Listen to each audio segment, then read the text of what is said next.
11 ലക്ഷത്തിന്റെ തട്ടിപ്പ് പിടിക്കപ്പെട്ടപ്പോൾ അടികൊണ്ട് ചുരുണ്ട് സോവയിൽ മൂത്രമൊഴിച്ച മോട്ടിവേഷൻ അനിൽ എന്ന് മനസ്സിലായോ നിനക്ക്?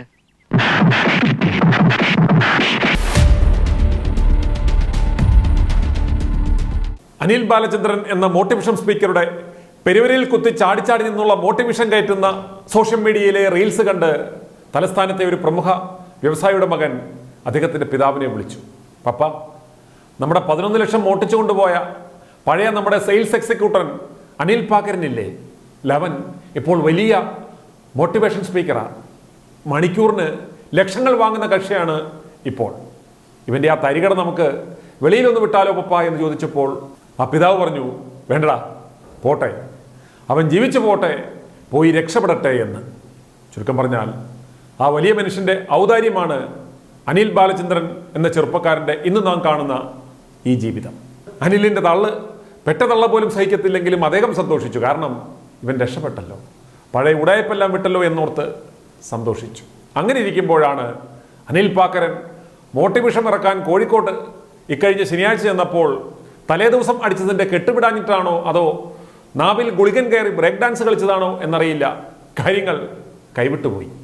അനിൽ നോക്കിയപ്പോൾ മുന്നിൽ ദാണ്ട് അപ്പം ബാലേന്ദ്രനും അളിയന്മാരും കുടുംബക്കാരും ഒക്കെ പരിപാടി കാണാൻ മേശയ്ക്ക് ചുറ്റും വട്ടം ഇരിക്കുന്നത് പോലെ തോന്നി. പിന്നെ അങ്ങോട്ട് നടത്തിയ പ്രയോഗങ്ങൾ നാം കണ്ടതാണ്.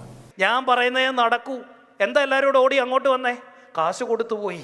ഇതിനുള്ള സ്കില്ലില്ലാത്ത തെണ്ടികളായിട്ടുള്ള ബിസിനസ്സുകാരാ ഈ കസ്റ്റമറുടെ പുറകെ നടന്ന് തെണ്ടുന്ന. നാണമില്ലയോടാ നിനക്കൊക്കെ? ബിസിനസ്സുകാരെ എന്തിനാ തെണ്ടിയെന്ന് വിളിക്കുന്നത്? നിങ്ങൾ 1 മണിക്കൂർ ഞങ്ങളെ ഇവിടെ വെയിറ്റ് ചെയ്യിച്ചില്ല. ബിസിനസ്സുകാരെ തെണ്ടി എന്ന് പറയാൻ ഞങ്ങളൊക്കെ ബിസിനസ്സുകാരാ. കാട്ടിലെ വിളയാടി നടന്ന മയിലെ വലയില്ലാമ പിടുത്ത്.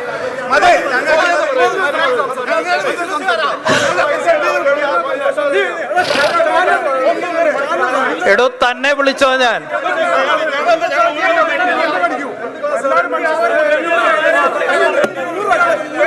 ശരി ശരി ശരി. കാവടിയാട്ടത്തിലെ ജഗതിച്ചേട്ടന്റെ പഴങ്കഞ്ഞി വേലപ്പന്റെ കഥാപാത്രം പോലെ എന്ത് കോട്ടിട്ടാലും പഴയ ഫ്രാഡ് സ്വഭാവം ഇറങ്ങി വരും എന്ന് പറഞ്ഞതുപോലെ അനിലിന് ഏത് വേദിയാണെങ്കിലും പഴയ കൂറ സ്വഭാവം ഇറങ്ങി വരും.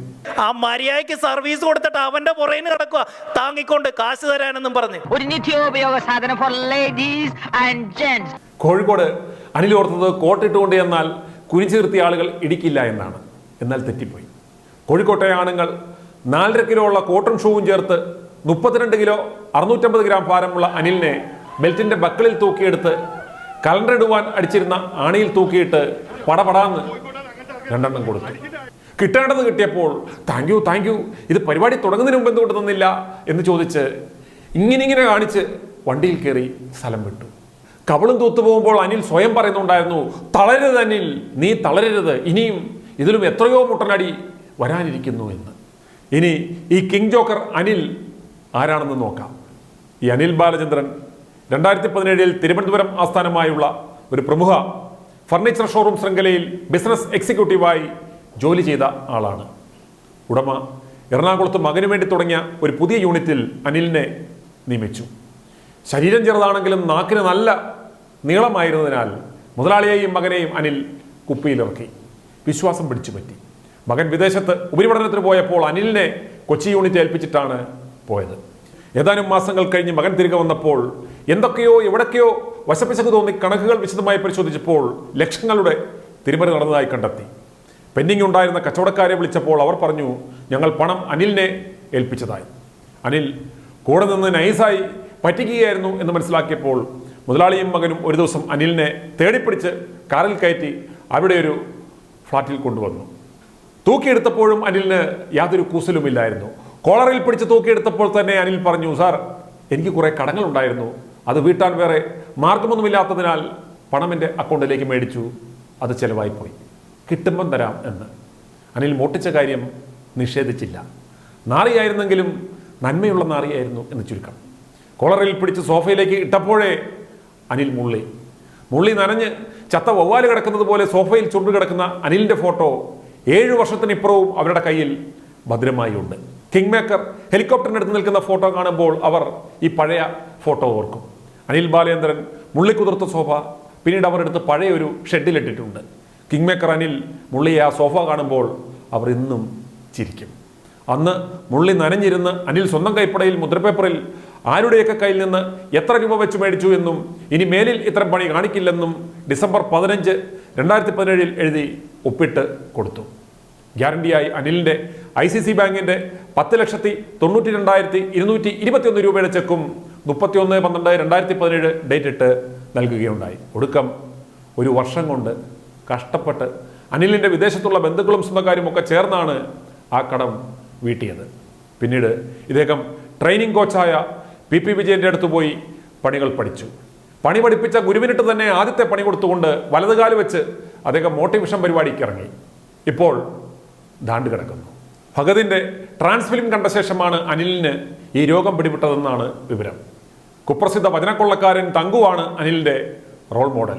കേരളത്തിലെ സ്ത്രീജനങ്ങൾ പ്രോസ്പെരിറ്റി ഗോസ്പൽ വിൽക്കുന്ന പാതിരിപ്പാമ്പുകളുടെയും പ്ലാച്ചർമാരുടെയും കുറുവാസനം പാതിരിമാരുടെയും ധ്യാന കേന്ദ്രങ്ങളിൽ പോകുമ്പോൾ, സ്വാമിമാരുടെ അടുത്ത് പോകുമ്പോൾ പുരുഷന്മാർ മോട്ടിവേഷൻ വിളമ്പുന്ന വാളാവളഞ്ചന്മാരുടെ പുറകെ പോവുകയാണ്. പ്രോസ്പെരിറ്റി കച്ചവടത്തിൻ്റെ കുത്തക എടുത്തിരിക്കുന്നത് 2 കൂട്ടരാണ്. 1 ആത്മീയ വ്യാപാരികൾ, 2 മോട്ടിവേഷൻ കച്ചവടക്കാർ. 2 കൂട്ടരും മുതലെടുക്കുന്നത് മനുഷ്യ മനസ്സിൻ്റെ അത്യാഗ്രഹമാണ്. നല്ല ജോലി, നല്ല വീട്, നല്ല വിദേശ ജോലി, മക്കളുടെ ഭാവി, സ്വന്തമായ വീട്, രോഗത്തിൽ നിന്ന് മുക്തി എന്നീ ആവശ്യങ്ങൾക്കായി ആത്മീയ കേന്ദ്രങ്ങളെ ശരണം പ്രാപിക്കുമ്പോൾ പെട്ടെന്ന് കോടീശ്വരന്മാരാകുവാനാണ് നിക്കറിൽ മുള്ളി കിങ് ജോക്കർമാരുടെ അടുത്ത് ആണുങ്ങൾ പോകുന്നത്. സത്യം പറഞ്ഞാൽ അനിലിന് തന്നെ കലിപ്പ് സഹിക്കാൻ വയ്യാഞ്ഞാണ് അവൻ്റെ പരിപാടി കാണാൻ ചെന്നവരെ തെണ്ടി എന്ന് വിളിച്ചത്. സത്യമല്ലേ? വേറെ ആരെങ്കിലും ഇവൻ്റെ പരിപാടിക്ക് പോകുമോ? ഇവനെ പരിപാടിക്ക് വിളിക്കുമോ? അതും മണിക്കൂറുകൾക്ക് ലക്ഷങ്ങൾ കൊടുത്ത്. എന്നിട്ട് കാശും അഡ്വാൻസും മേടിച്ച് പോക്കറ്റിലിട്ട് സ്റ്റേജിൽ കയറി ആളുകളുടെ തള്ളയ്ക്ക് വിളിയും. നിരവധി പേരാണ് അനിൽ പറ്റിച്ചു എന്ന് പറഞ്ഞ് ഞങ്ങളെ വിളിച്ചുകൊണ്ടിരിക്കുന്നത്. അതിൻ്റെ വിശദാംശങ്ങൾ നാളെ. i2i News, an eye for truth. i2i News subscribe ചെയ്തിട്ടില്ലാത്തവർ ഇപ്പോൾ തന്നെ സബ്സ്ക്രൈബ് ചെയ്യുക. നോട്ടിഫിക്കേഷൻ ലഭിക്കുവാൻ ബെൽ ബട്ടണും അമർത്തുക.